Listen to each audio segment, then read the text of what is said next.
Hi, my name is Dr. Dirk van der Spy and I'm an orthopedic hand surgeon practicing in the southern suburbs of Cape Town.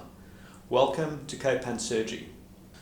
The PIP or proximal interphalangeal joint of the fingers are the most commonly injured that we see in the hand.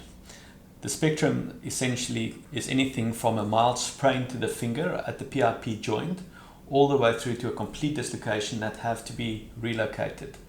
Essentially, the mild sprain all the way through to the complete dislocation constitutes the same type of injury and will be treated in very much in the same way. The PIP joint should be seen like the knee joint. The knee joint is a hinge joint moving in one direction and is stabilized in the side by collateral ligament injuries like we can see here. The collateral ligament injuries sometimes can be sprained and causes very sore and painful finger, but it will also take equally as long as complete dislocations before it settles. If we look at the complete anatomy of the PIP joint, we can see it's got two collateral ligaments on the side. It's got a very strong thick volar plate on the front side which prevents hyperextension.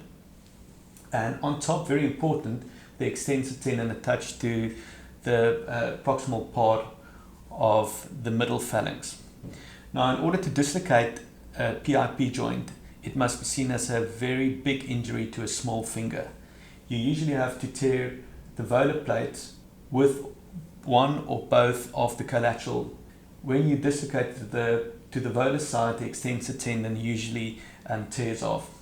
So therefore, any of these injuries will take a long time to heal and should be carefully managed by a hand therapist. There are two kinds of injuries, and this will also direct us in treating the injury in the correct way, and generally we try to treat these conservatively. The first thing of the management of PIP injury should be said is that this is going to be a long journey, and patients typically take up to 1 year before things return to normal and swelling settle and pain settles. Some people say it even takes up to 18 months before people regain their normal range of motion. But if this is guided well by a hand therapist right from the beginning, typically most people will have a good outcome.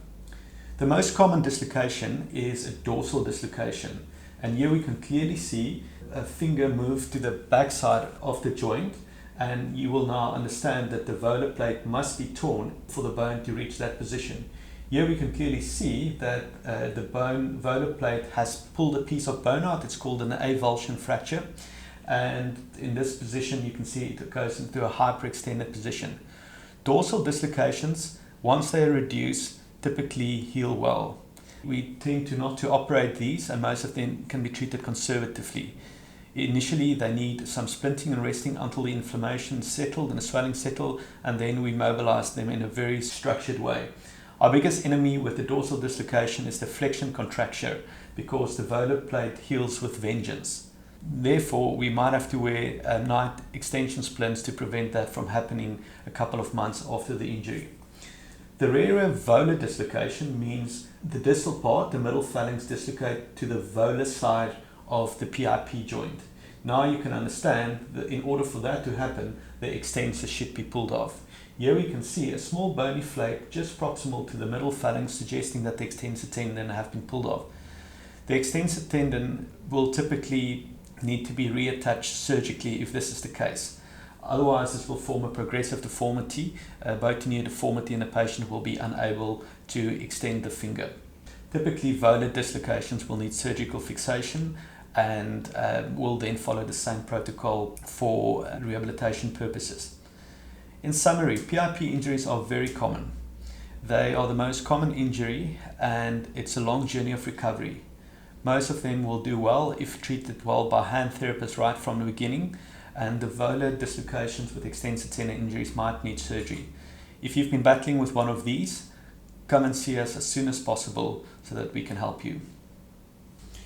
Thanks for watching, and please feel free to visit the website at www.capehandsurgery.co.za or follow us on Instagram or Facebook.